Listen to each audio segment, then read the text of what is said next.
오늘도 주님의 말씀을 통해 하나님 나라를 얻는 은혜가 있기를 주님의 이름으로 축원합니다. 오늘 본문의 말씀은 우리가 참 어려운 말씀이에요. 왜냐하면 우리에게 익숙하지 않기 때문에 그렇죠. 오늘도 법의 율례에 대해서 한 가지를 말씀하시는데 이전에 보았던 것과는 좀 다른 생소한 것을 우리에게 말씀해 주고 있어요. 이것을 통해 결국 우리에게 말씀해 주고자 하는 것은 무엇인가라는 게 우리에게 중요하죠. 오늘 본문은 무엇에 대해서 지금 말하고 있는 거예요? 정결하게 하는 물을 만드는 제조법, 그리고 사용법, 이것을 말해주고 있어요.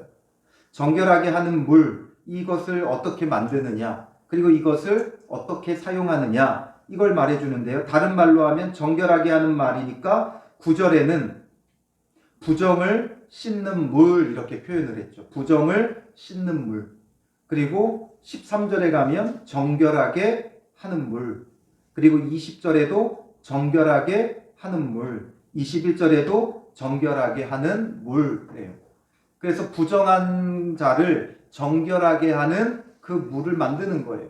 근데 이런 것들을 우리가 좀 오해하면 안 돼요. 마치 무슨 요술을 부리듯이 이런 무슨 비법에 뭘 만드는 것처럼 우리가 여기면 안 되고, 여러 가지 규례 속에 우리가 정말 생각해야 되는 건 뭐냐면 철저히 하나님이 주신 방법대로 해야 된다는 거예요.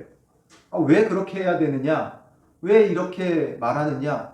왜 이런 사람을 부정하다 하고 그걸 정결하게 해야 된다고 말하느냐? 우리는 그 개념은 몰라요. 그것을 여러 학자들이 뭐 이래서 이렇다 저렇다 막 해석을 하지만, 그러나 우리가 정말 알 수 있는 건 없어요. 그냥 하나님의 기준이고 하나님의 방법이에요. 그걸 그냥 믿고 받아들이고 따르면 하나님이 약속하신 대로 되어지는 거예요. 하나님의 방법, 물론 우리가 다 이해하고 따르면 좋겠지만 우리가 다 이해할 수 없어요.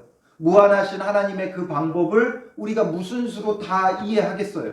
이걸 만드는 데 있어서도 붉은 암송아지를 왜 사용하고 거기에다가 백향목과 우술초와 홍색실을 왜 집어넣고, 이런 것들을 뭐 다 여러 학자들이 뭐 이건 무슨 의미고 저런 의미고 막 말을 하는데, 저는 가끔 그런 생각, 그게 정말 맞을까? 이런 생각. 너무 확대 해석하는 거 아닌가? 괜한 저의 의심일 수도 있겠지만, 물론 그런 의미도 있겠지만 하나님께서 정확히 이건 이런 의미고 저런 의미고 다 말씀하시지 않았어요.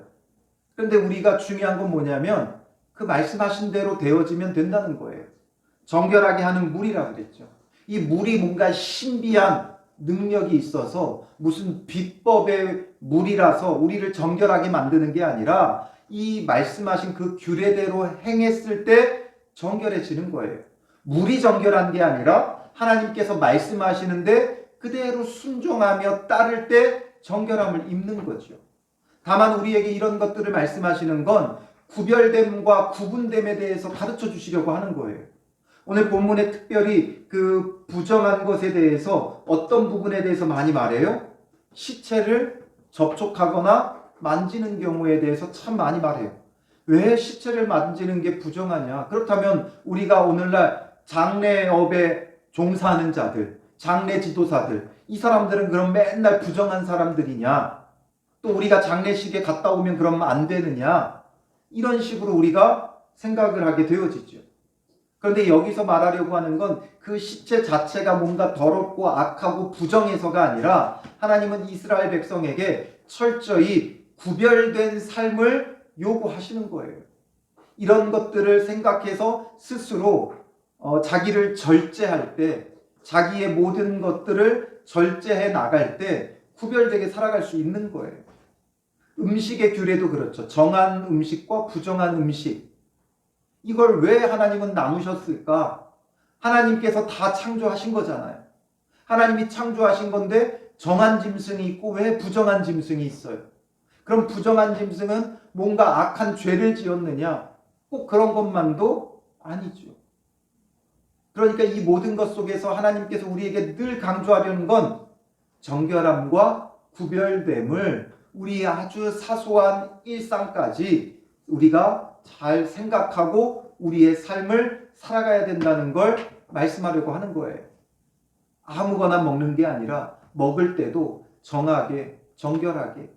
저도 가급적이면 조금 가성비가 좋은 흠 많은 사과 이런 거 좀 싸게 팔잖아요. 낙과 이런 걸 더 많이 사게 되는데, 먹는 것, 입는 것, 이 모든 것에 있어서 하나님의 백성들이 구별됨이 있어야 된다는 거예요. 그렇다고 뭐 꼭 좋은 사과, 예쁜 사과 이런 것만 먹어야 된다라는 건 아니지만, 그런 것들에서부터 우리가 임산부에게 정말 좋은 것, 예쁜 것만 먹이려고 하잖아요. 그러니까 그런 것을 먹으며 자기도 모르게 몸가짐과 마음가짐이 굉장히 조심스러워지는 거예요. 그런 것처럼 우리의 삶이 매사에 좀 조심스러움이 있어야 된다는 거죠. 세상 사람들 다 먹는다고 같이 먹고, 세상 사람들 다 간다고 해서 따라가고, 세상 사람들 한다고 해서 다 따라하고, 이게 아니라 거룩하고 구별된 삶이 필요하다라는 것을 말씀하는 거예요. 그래서 율법의 이 규례들, 결국 우리에게 구별된 거룩한 하나님의 백성으로서의 삶을 우리에게 요구하는 거죠. 율법적으로 꼭 그걸 해야 된다, 안 해야 된다를 넘어서서 하나님 안에서 거룩한 것이 무엇인가를 우리가 늘 고민하고 하나님 안에서 그 거룩함을 추구하는 삶을 살아가게 하기 위해 이런 규례와 율법을 주신 거죠. 우리가 이 땅에 살아가면서 우리나라에도 수많은 법이 있잖아요. 그 법들을 여러분 하나하나 다 생각하면서 지키면서 살아가고 계십니까? 아니잖아요. 우리도 모르게 범하고 있는 법들이 굉장히 많아요. 그런데 우리가 그 속에서 대한민국 국민으로서 법을 지키며 이렇게 함께 서로 어울려 살려고 애쓰는 거죠. 노력하는 거죠. 오늘 우리도 하나님의 그 뜻을 다 일일이 세세히 지켜 행할 수는 없지만 그 속에서 구별된 거룩함, 이것을 우리가 생각하고 우리가 매사의 모든 삶의 거룩함을 추구하게 하려고 하는 거예요. 그럼 오늘 본문은 무엇 때문에 이런 말씀을 하시는가? 아까 서두에 말했듯이 정결하게 하는 물을 만드는 방법이에요. 일단은 하나님께서 주신 규례와 방법대로라면 가장 먼저 뭐가 필요했어요? 2절에 보면 온전하고 흠이 없고 아직 멍에 매지 아니한 붉은 암송아지를 내게로 끌어오게 하고, 붉은 암송아지를 데려오겠어요. 여러 이 규례들이 복잡해서 저도 오늘 이 말씀을 준비하면서 여러 목사님들의 설교를 좀 들었어요. 어떻게 이걸 설명하나 들어봤는데 또 다 달라요. 어떤 분은 이 붉은 암송아지는 털 하나도 다른 색깔이 껴있으면 안 된다는 거예요. 흰 털이나 아니면 뭐 검은 털이나 이런 게 있으면 안 된다는 거예요. 그러니까 완전히 흠 없이 전부 다 붉은 털이어야 된다. 또 어떤 분은 세 가닥 이상이면 안 됐다 그래요. 그래서 이게 뭔지 모르지만 어쨌든 완전히 붉은색 붉은색 털을 가진 암송아지를 찾아야 하는 거예요. 이걸 찾는다는 게 결코 쉽지 않겠죠. 그리고 또 어떤 분은 그런 얘기도 하더라고요. 그래서 이제 지금 이스라엘 사람들이 이제 오랜 시간이 지나면서 이 붉은 암송아지를 전 세계적으로 찾기 위해 전 세계를 이잡듯 뒤졌대요. 뒤졌는데 이게 나올 수가 없대요. 붉은 암송아지가. 왜냐하면 여러 종류가 이렇게 교배되어지고 혼합되어지고 순수 혈통의 그런 붉은색 암송아지를 찾는 게 불가능하대요. 그런데 최근에 한 10여 마리가 나타났대요. 쥐잡듯 찾아서. 이게 뭐 사실인지 진짜인지 모르겠어요. 그냥 그분이 설교하면서 그런 얘기를 하더라고요. 그러면서 10여 마리가 나타났는데 이런 갑자기 10여 마리가 나타나는 걸 보니 뭔가 이 마지막 때의 징조라고 그 사람들이 여긴대요. 그 사람들이. 이게 성경적인 게 아니라 그런 일들도 있는 거예요. 그런데 그만큼 붉은 암송아지를 찾는다는 게 쉽지 않은 부분이에요. 이것을 요구했을 땐 하나님의 말씀대로 찾아야 되는 거예요. 그 붉은 암송아지를 이스라엘 공동체 안에서 쥐잡듯 정말 뒤져서 이 붉은 암송아지를 찾아내야 되는 거죠. 하나님께서 명하신 게 그거니까. 왜 붉은 암송아지냐? 몰라요. 하나님께서 붉은 암송아지라고 한 거예요. 그런데 이제 붉은 하면 우리는 뭐가 생각나요? 피가 생각나고 예수 그리스도의 보혈이 생각나죠. 그래서 이 붉은 암송아지, 온전하고 흠이 없고 아직 멍에를 매지 아니한 붉은 암송아지. 그러니까 바로 예수 그리스도를 예표하는 이런 붉은 암송아지를 끌고 오라는 거죠. 그리고선 그것을 진영 밖으로 끌어내어서 자기 목전에서 잡게 할 것이며, 진영 밖에서 잡아요. 진영 안이 아니라 진영 밖에서 잡는다고요. 이건 또 뭐예요? 예수 그리스도가 성문 밖에서 죽임 당하셨죠. 그래서 예수 그리스도를 예표하는 이 제물들은 늘 진영 밖, 성 밖에서 잡았어요. 히브리서 13장 12절 13절 같이 읽어볼까요? 그러므로 예수도 자기 피로써 백성을 거룩하게 하려고 성문 밖에서 고난을 받으셨느니라. 그런즉 우리도 그의 치욕을 짊어지고 영문 밖으로 그에게 나아가자. 예수님은 성문 밖에서 고난을 당하신 거예요. 그러니 흠없고 멍에 매지 아니한 이 붉은 암송아지, 결국 진영 밖으로 끌어내어 죽임당하는 이 붉은 암송아지는 예수 그리스도를 예표하는 거죠. 그래서 이 암송아지를 진영 밖에서 잡고 4절에 보면 손가락에 그 피를 찍고 그 피를 회막 앞을 향하여 7번 뿌리고, 잡아서 그 흘린 피를 손가락에 찍어서 7번 뿌린다는 거예요. 바로 이 피 흘림이 뭐가 되는 거예요? 피 뿌림이 되어지는 거예요. 이 붉은 암송아지가 흘린 그 피가 뿌려질 때 정결함과 거룩함을 얻는 거죠.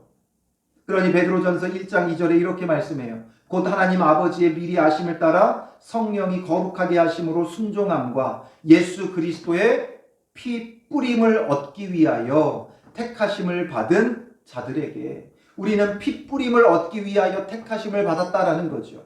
예수 그리스도의 피 뿌림이 없이는, 오늘 우리에게 그가 흘리신 피가 뿌려지지 않으면 우리는 정결함을 얻을 수가 없어요. 모든 물건이 피로써 정결함을 얻듯이 예수 그리스도의 피가 우리에게 뿌려져야 돼요. 그렇다면 그 피 뿌린다는 건 실제적으로 문자적으로 피가 뿌려졌다는 게 아니죠. 그 피 뿌림이 필요하다면 2000년 전 죽으신 그 예수 그리스도의 피를 우리가 어디서 찾고 어디서 얻을 수 있겠어요? 그 피가 뿌려졌다는 건 그의 보혈로서 우리의 죄가 사함받을 때, 사함받는다는 건 뭐예요? 피가 뿌려졌다는 거죠. 그러니 사함을 얻는 거예요. 오늘 우리에게는 오직 예수 그리스도의 그 십자가 보혈의 은혜만이 죄 사함이 되어지는 것이죠. 그리고 이제 그 암소를 자기 목전에서 불사르게 하되 그 가죽과 고기와 피와 똥을 불사르게 하고, 이건 온전히 전부 다 모든 것을 불태웠어요. 우리가 레위기를 보면서도 많이 보았지만 전부 다 불태우진 않아요. 똥과 이런 것들은 버리는 장소가 있었고, 또 불태우는 부분이 있고, 또 불태우지 않는 부분이 있는데, 이건 또 완전히 불살랐어요. 그리고 그 불사를 때에 어떻게 해요? 6절에 동시에 제사장은 백향목과 우슬초와 홍색실을 가져다가 암송아지를 사르는 불 가운데에 던질 것이며, 이걸 이제 불 사를 때 거기다가 백향목, 우슬초, 홍색실을 던졌어요. 이것이 어떤 의미인지 우리는 명확히 알지는 못해요. 그런데 이 백향목은 여러분들도 아시다시피 성전을 지을 때 이 백향목을 많이 쓰죠. 건축 자재로는 가장 좋은 거예요. 왜 이 백향목을 쓰느냐? 변질이 적어요. 변질이 없어요. 한번 딱 말라서 모양을 깎아 고정해 놓으면 그 모양이 잘 변질되지가 않아요. 나무는 수축과 팽창을 반복해요. 습도가 높으면 이 팽창을 해요. 습기를 머금고. 건조해지면 수축돼요. 습기가 날아가면서. 이렇게 수축하고 팽창하고 이걸 계속해서 반복하는데, 그게 아주 적은 나무 수종이 고급 자재예요. 왜냐하면 변질이 적으니까. 싼 나무는 이게 그 변화의 폭이 커요. 그런데 비싼 나무는 이 변화의 폭이 작죠. 그러니까 이 백향목이 그런 나무였어요. 그래서 변질이 적고 오래가는 그런 나무예요. 그래서 이 백향목은 영원한 생명성을 의미하기도 하고 고결한 품성을 나타내기도 해요. 그리고 우슬초는 정결 예식에 늘 빠지지 않고 쓰였어요. 그리고 홍색실은 붉은색이니까 그리스도의 또 보혈을 상징한다고 볼 수도 있죠. 이 각계의 의미를 떠나 중요한 건 하나님이 넣으라고 하면 넣는 거예요. 그 의미가 무엇이냐 모르겠어요. 그런데 하나님이 넣으라고 하면 순종하면 넣는 거예요. 그때 정결한 물을 만드는 것이 되어지는 거죠. 그리고 나서 이것을 어떻게 하느냐? 9절로 넘어가 보면 이에 정결한 자가 암송아지의 재를 거두어 진영 밖 정한 곳에 둘지니, 이제 그 재를 모으는 거예요. 그리고 이 재를 모아 두었다가 이제 필요할 때 부정을 씻는 물을 위해 간직하는 거죠. 그리고 또 어디로 이제 넘어가면 그거에 대한 설명이 나와요. 17절로 넘어가면 그 부정한 자를 위하여 죄를 깨끗하게 하려고, 이제 그 죄를 깨끗하게 하려고 이제 이게 필요하게 됐어요. 그럼 그 모아두었던 재를 어떻게 해요? 불사른 재를 가져다가 흐르는 물과 함께 그릇에 담고, 이 재를 흐르는 물, 깨끗한 물, 고인 물이 아니라 흐르는 물과 함께 그릇에 담아요. 그리고 정결한 자가 우슬초를 가져다가 그 물을 찍어 장막과 그 모든 기구와 거기 있는 사람들에게 뿌리고, 또 뼈나 죽임을 당한 자나 시체나 무덤을 만진 자에게 뿌리되, 이제 이것을 뿌리는 거죠. 바로 피 뿌림이 필요하듯이 이걸 뿌리는 거예요. 그러니까 정결하게 하는 물은 결국 실제적으로 뭐예요? 잿물인 거죠. 잿물이에요. 이 재를 흐르는 물과 함께 그릇에 담아 우슬초로 찍어 바른 거예요. 이 우슬초는 돌틈이나 그냥 흔하게 그 지역에 자생하는 들풀 종류예요. 들풀. 그래서 뭔가 이렇게 이 당시에 무슨 붓이 있거나 이런 게 아니니까 마치 붓처럼 이 우슬초에다가 찍어서 뿌렸다는 거죠. 유월절 어린 양의 피도 우슬초로 찍어서 운설주에 발랐어요. 이런 식으로 늘 그냥 곁에 있어서 그냥 뜯어다가 뭘 바르는데 쓰는 그런 들풀 가운데 하나였죠. 이것을 가지고 이제 뿌리는 거예요. 이걸 뿌릴 때 정결함을 얻게 되어지는 거죠. 그래서 이것을 왜 갑자기 말씀하셨느냐? 결국 이건 뭐예요? 무슨 제사와 같은 거예요? 정결하게 하는 거니까. 죄를 씻는 거니까. 속죄제죠. 그래서 9절에 보면 부정을 씻는 물을 위해 간직할지니 그것은 속죄제니라. 속죄제의 한 방편으로 이것을 주신 거예요. 우리가 레위기에서 보았듯이 속죄제에 대한 아주 상세하고 많은 규례들이 있죠. 속죄제도 어떤 짐승을 드렸느냐에 따라 그게 막 다 다르죠. 그래서 여러 가지 규례가 있는데 여기서는 이렇게 말씀하셨어요. 속죄제 대신에 이걸 말한 거예요. 그러니까 결국 이 정결하게 하는 물은 속죄제의 뭐라고 볼 수 있어요? 약식이라고 볼 수 있는 거예요. 약식. 속죄제를 약식으로 드릴 수 있도록 하는 거예요. 왜 속죄제를 약식으로 드리게 하셨느냐? 레위기의 규례는 그들이 가나안 땅에 들어가서 지킬 규례예요. 그런데 지금 이들은 광야를 걷는 여행길 가운데 있죠. 이 여행길 가운데 이런 속죄제를 계속 드리다 보면 감당이 안 되죠. 그러니까 간소화해서 약식으로 이렇게 재를, 암송아지의 재를 모아두었다가 필요를 따라 이 재를 가져다가 흐르는 물과 함께 담아서 이제 정결하게 하는 물을 만들어 뿌리면 되는 거예요. 굉장히 하나님께서 간소화하신 거죠. 다만 여기에 암송아지, 붉은 암송아지, 이걸 찾는 게 힘들죠. 그런데 이 붉은 암송아지, 그것을 찾기만 하면 이제 간소화된 이 절차를 통해 피를 뿌림으로 정결함을 얻게 하는 거예요. 하나님은 우리를 괴롭게 하고 힘들게 하고 어렵게 하려고 수많은 율법의 규례를 주신 분이 아니에요.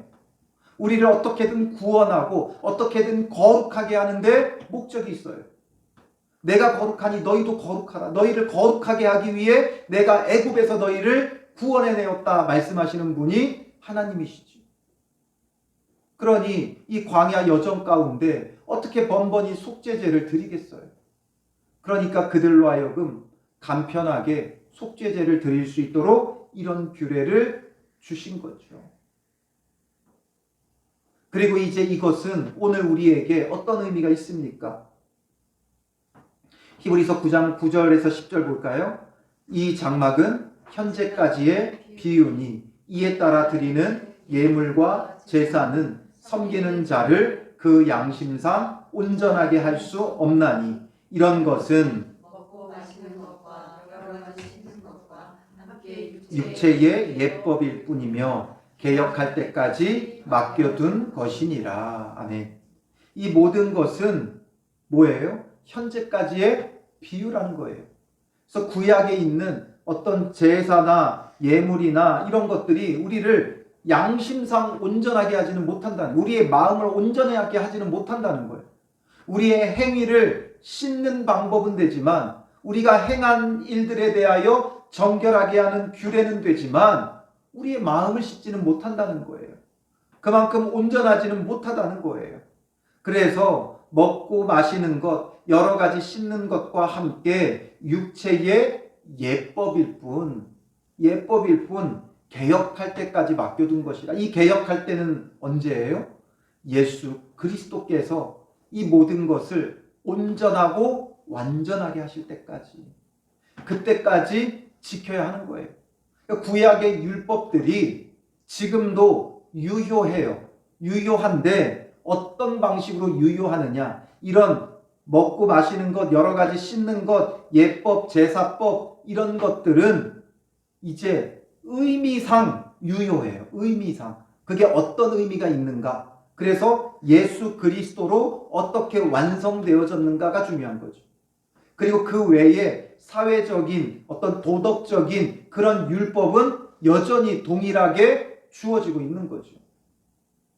그래서 그런 여러 가지 이런 법들은 예수 그리스도로 온전하게 되어진 이제 완전한 것을 우리는 누리면 되는 거예요. 이제 이런 것들이 오늘 본문의 이 핏부림의 은혜가 오늘 예수 그리스도를 통해 우리에게 어떻게 개혁되었느냐. 히브리서 9장 13절 14절 같이 읽어볼까요? 염소와 황소의 피와 및 암송아지의 죄를 부정한 자에게 뿌려 그 육체를 정결하게 하여 거룩하게 하거든. 하물며 영원하신 성령으로 말미암아 흠없는 자기를 하나님께 드린 그리스도의 피가 어찌 너희의 양심을 죽은 행실에서 깨끗하게 하고 살아계신 하나님을 섬기게 하지 못하겠느냐. 염소, 황소의 피, 또 암송아지의 죄를 부정한 자에게 뿌려서 육체를 정결하게 하여 거룩하게 했는데, 하물며 그 예수 그리스도의 피가 우리를 깨끗하게 하고 살아계신 하나님을 섬기게 하지 못하겠느냐. 그건 뭐예요? 할 수 있다는 거죠. 더 온전하고 완전한 그리스도의 핏부림으로 우리는 정결함을 얻고 깨끗해지고 살아계신 하나님을 섬기는 자가 되어져야 하는 거예요. 예수 그리스도의 죄사함 없이는 우리는 하나님을 섬긴다고 말할 수 없죠. 그리스도의 보혈의 핏부림과 함께 죄사함의 은혜 가운데 있을 때 하나님을 온전히 섬기는 자가 되는 거예요. 우리의 노력으로 하나님을 섬기는 게 아니라 그 핏부림의 은혜를 아는 자가 하나님을 섬기는 거죠. 우리는 그 은혜 속에서 오직 예수 그리스도의 보혈이 아니면 살아갈 수 없는 자임을 잊지 말아야 돼요. 주님의 그 십자가 보혈은 우리가 늘 찬양하고 늘 붙잡고 늘 사모하는 바가 되어져야 하는 것이죠. 예수 믿을 때만이 아니라 부활절에만 아니라 고난주간에만 아니라 날마다 매 순간마다 우리는 예수 그리스도의 보혈 없이는 살아갈 수가 없어요. 그렇지 않았다면 우리는 지금도 그 여러 복잡한 속죄제의 그 제사를 드리든지 또 이런 이 정결하게 하는 물을 뿌려야 돼요. 그보다 더 온전하고 완전하신 예수 그리스도의 십자가 보혈이 있는데, 우리가 그 십자가 보혈을 우리가 붙잡고 찾고 구하는 자가 되지 않으면 무슨 수로 우리가 정결할 수 있느냐라는 거예요. 그래서 요한일서 1장 9절에 만일 우리가 우리 죄를 자백하면 그는 미쁘시고 의로우사 우리 죄를 사하시며 우리를 모든 불의에서 깨끗하게 하실 것이요. 그러므로 그 보혈을 의지하며 우리 죄를 자백해야 돼요. 우리가 자기의 죄를 자각하지 않으면 죄사함을 받을 수가 없어요. 내 죄를 인정해야 주님의 보혈을 의지하죠. 내 죄가 인정되지 않는데 어떻게 보혈을 의지해요? 내가 남들보다 선하게 살고 남들보다 열심히 신앙생활하고 이런 생각 속에 있으면 어떻게 우리 죄를 자백하겠어요? 남들과 자꾸만 비교해 보니까 그래도 내가 선한데, 내가 양심적으로 살았는데, 열심히 주를 섬겼는데, 이렇게 되어지면 주님의 십자가 보혈의 은혜를 알 수가 없어요. 그런데 내 죄를 자각하면, 내가 어떠한 죄인인지를 깨달으면 주님의 그 십자가 보혈의 은혜를 사모하고 구할 수밖에 없죠. 그러면 회개하고 돌이키는 거예요. 회개가 필요한 거예요. 후회가 아니라 회개가 필요해요. 회개는 돌아오는 거예요. 예수 그리스도께로 돌아오는 거예요. 예수 그리스도로부터 멀리 갔던 우리가 예수 그리스도께로 돌아오는 거예요. 아버지를 떠났던 탕자가 아버지에게로 돌아오는 거예요. 그게 회개예요. 하나님께 돌아와야 회개죠. 잘못했습니다 하면서 또 잘못하는 건 돌아오지 않는 거죠. 오늘 우리는 오직 그 예수 그리스도의 보혈을 의지하며 우리 죄를 자백하며 회개하고 돌이켜 정말 거룩한 하나님의 백성이 되어져야 하는 것이죠. 오늘 본문에 좀 특이한 게 뭐냐면 부정한 사례가 굉장히 많죠. 레위기의 말씀에 보면 여러 가지 정결법을 따라 부정한 게 많아요. 이것뿐만 아니라 뭐 유출병이나 또 나병이나 여러 가지 것들이 있는데 오늘 본문은 희한하게 어떤 쪽에 좀 많이 초점이 맞춰져 있어요? 죽음에 많이 초점이 맞춰져 있어요.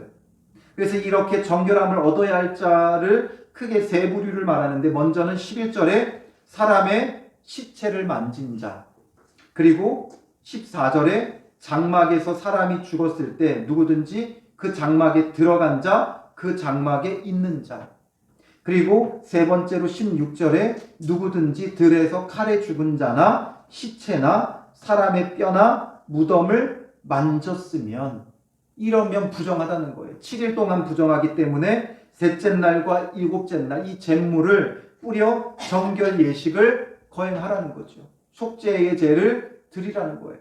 그래야 정결함을 얻는다는 거예요. 결국에는 다 죽음과 연관이 되어 있어요. 왜 갑자기 이것을 말씀하셨을까? 이걸 좀 고민하면서 이게 꼭 맞는지 모르겠어요. 저의 생각에는 이런 마음이 들어요. 이제 이들이 광야 40년을 겪어야 되잖아요. 그들이 가나안 땅 들어가기를 거부했고 하나님께서 출애굽 1세대를 다 멸하실 것을 말씀하셨어요. 그래서 40년간 출애굽 1세대가 다 죽어요. 그럼 이 40년 동안 몇 명이 죽는다는 얘기예요? 남자만 20세 이상 싸움에 나갈 자만 60만 명이고 노인들, 여자들 다 하면 얼마나 되겠어요? 최소 120만 명이죠. 왜냐하면 남자가 60만 명이면 그냥 1대1로 계산하면 여자가 60만 명은 됐을 거 아니에요. 그러니까 합치면 120만 명의 노인들까지 하면 더 많았겠죠. 그런데 이 120만 명이 40년 안에 한꺼번에 다 죽는 거예요. 그러면 이들의 삶에는 이 광야에서 죽음이 지천으로 널려 있는 거죠. 제가 심심해서 120만 명을 40년 하루에 몇 명씩 죽었나 계산을 해봤어요.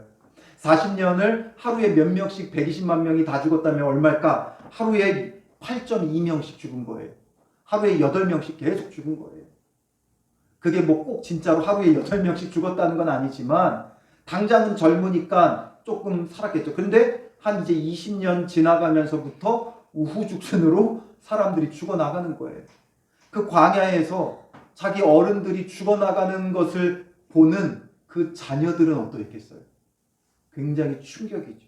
사람의 스트레스 지수 중에 가장 높은 게 자기와 가까운 지인의 죽음이에요. 근데 이렇게 광야에서 수많은 사람들이 죽어나가는 걸 볼 때 그 자녀 세대들은 완전히 멘붕이 올 수밖에 없죠. 정신적으로 굉장히 빈약해지고 빈곤해질 수밖에 없어요. 믿고 의지하던 부모와 할아버지, 할머니들이 다 떠나가며 덩그러니 이 광야에 놓여지는 그들, 또 완전히 지금 죽음이 그들을 뒤덮을 수밖에 없는 거예요. 그 죽음이 그들을 뒤덮을 때 이 죽음을 만지는 것을 부정하다고 말씀하시는 것은 죽음 자체가 죄의 결과로 오게 된 것이기 때문에 부정하기도 하지만 이 죽음이 그들을 뒤덮고 사로잡아 버리면 그 마음이 완전히 가라앉아 버리는 거예요. 우리가 물론 좋은 예는 아니지만 우리나라의 국가적인 아주 재난과 같은 상황 속에 자녀들을 잃은 부모들이 너무 많죠. 이태원 사건도 그랬고 세월호 사건도 그랬고 그 날짜만 될 때마다 뉴스에 그들의 부모들이 자꾸 비춰지죠. 여전히 그 트라우마와 그 고통 속에 살아가는 그들의 모습을 보여주잖아요. 그 죽음에서 벗어나지를 못하는 거예요. 하나님께서 죽음이 부정하다고 말씀하시는 건 이렇게 죽음에 사로잡히면 그 인생이 완전히 무너져 버려요. 사랑하는 사람을 떠나보내는 그 죽음에 함몰되어지면 완전히 그 삶 자체가 없어져 버려요. 그런데 믿는 우리에게는 죽음이 끝이 아니잖아요. 죽음 뒤에는 영생이 있고 천국이 있어요. 그런데 믿는 자들조차도 그렇게 되어지면, 믿는 자들조차도 여전히 죽음에 빠져서 헤어나오지 못하면 정말 헛된 것이죠. 그래서 하나님은 이 죽음을 부정하다고 말씀하시는 거예요. 그리고 특히나 이 광야에서 그 죽음을 맞닥뜨려야 하는 그들에게 이걸 부정하다고 하고 멀리하고 끝내려고 하는 거예요. 그러니 이래 동안 부정하여서 이 정결 예식을 통해 정함을 얻음으로써 죽음, 그들의 인생에 들인 죽음의 그림자를 어떻게 하는 거예요? 털어버리는 거예요. 그렇지 않으면 자기들도 광야에서 죽을 수밖에 없다는 낙심에 빠질 수밖에 없죠. 하나님께서 그들을 가나안 땅으로 드린다고 계속 말씀하셔도 정작 눈앞에 죽어나가는 자기들의 부모를 보면서 그들도 낙심할 수밖에 없어요. 아, 우리도 여기서 죽을 수밖에 없구나. 우리의 인생은 광야에 떠돌이 하다가 죽을 수밖에 없구나. 소망을 잃어버릴 수밖에 없어요. 그러니 그 죽음을 털어버려야죠. 그러기 위해 하나님께서 이런 정결 예식까지도 말씀하시는 거예요. 우리도 마찬가지죠. 우리도 이제는 죽음을 털어버려야 돼. 믿는 사람들은 죽음에 사로잡혀 있으면 안 돼. 죽음이 우리의 인생의 끝이 아니잖아요. 우리에게는 영원한 천국이 있어요. 하나님을 영원한 기업으로 얻은 우리에게는, 예수 그리스도를 영원한 기업으로 얻은 우리에게는 천국 소망이 있다고요. 그러니 그런 우리조차 여전히 죽음에 사로잡혀 있으면 안 되는 거예요. 그래서 죽음은 부정한 거예요. 죽음에 사로잡히면 안 돼요. 이 모든 것은 오직 털어버려야 돼요. 예수 그리스도의 보혈로 털어버려야 되고, 예수 그리스도의 죽으심뿐만 아니라 부활하심이 있기 때문에 그의 부활하심과 함께 우리도 다시 살 것을 바라봐야 돼요. 부활의 첫 열매 되신 예수 그리스도를 통해 두 번째, 세 번째 열매가 될 우리의 그 부활의 때를 우리는 소망하는 자가 되어줘야 한다는 거죠. 그러니 우리의 삶 속에 죽음을 털어버리세요. 결국 우리의 모든 두려움은 어디서부터 오는 거예요? 죽음에서부터 오는 거죠. 그런데 이 죽음의 두려움까지 털어버리면 우리는 이제 무서울 게 없죠. 겁낼 게 없죠. 그러니 오직 주님의 나라와 주의 의를 위해 정진해 나갈 수 있는 거예요. 그의 나라와 그의 의를 구하자니 세상의 염려 속에 여러 가지 우리의 고민과 갈등이 오는 거예요. 그런데 이 죽음을 털어버리면, 죽음에서 벗어나 정결함을 얻으면 이제 우리가 뭘 염려하겠어요? 무엇을 먹을까? 무엇을 마실까? 무엇을 입을까? 뭐가 걱정이 되겠어요? 내 노후에 대해서 뭐가 염려가 되겠어요? 자녀에 대해 뭐가 염려가 되겠어요? 주님께 맡기고 우리는 그저 주의 나라와 주의 의를 구하는 믿음의 사람으로 서게 되는 거예요. 그러니 이 광야의 죽음에 사로잡힐 그들에게 이런 규례를 말씀하신 것 같아요. 털어버려라. 죽음은 부정한 것이고 털어버려라. 죽음이 너희 인생을 사로잡지 못하도록 정결함을 얻고 하나님 나라만, 가나안 땅만, 그리스도 오실 그 땅만 사모하며 나아가라는 거죠. 우리의 삶 속에 옆에서 우죽순, 영적으로 육적으로 죽어가는 그 사람들에게 우리의 마음을 빼앗기고 우리조차도 함몰되면 안 돼요. 우리는 오직 영생을 얻은 믿음의 사람으로서 하나님 나라를 향해 나아가는 믿음의 사람이 되어야 하는 거죠. 그래서 죽음을 털어버리고 우리는 오직 영생과 하나님 나라를 사모하며 나아가는 믿음의 사람들 되시기를 주님의 이름으로 축원합니다. 우리 이 시간 찬송가 264장 정결하게 하는 셈이, 이 찬양으로 우리 함께 고백하며 나아가고 말씀을 생각하면서, 주님, 우리가 죽음에 사로잡혔고 두려움에 사로잡힌 우리, 이 더러움과 부정함을 털어버리는 자 되게 하옵소서. 예수 그리스도의 십자가의 보혈로 우리가 죄사함의 은혜를 받게 하시고 날마다 우리 죄를 자백하며 정말 그리스도의 보혈의 은혜를 의지하는 믿음의 사람이 되게 하시고, 그러므로 주의 피뿌림의 은혜 속에 이제 죽음을 온전히 털어버리는 자, 죽음에서 온전히 벗어난 자, 오직 하나님 나라를 소망하고 그의 나라와 그의 의를 구하는 믿음의 사람 되게 하옵소서. 우리에게 정결하게 하는 샘물 같은 예수 그리스도의 보혈을 흘려주시고 뿌려주시고 정하게 하여 주셔서 거룩함을 얻는 믿음의 사람 되게 하옵소서. 우리 함께 찬양으로 고백하고 기도하며 나아갑니다.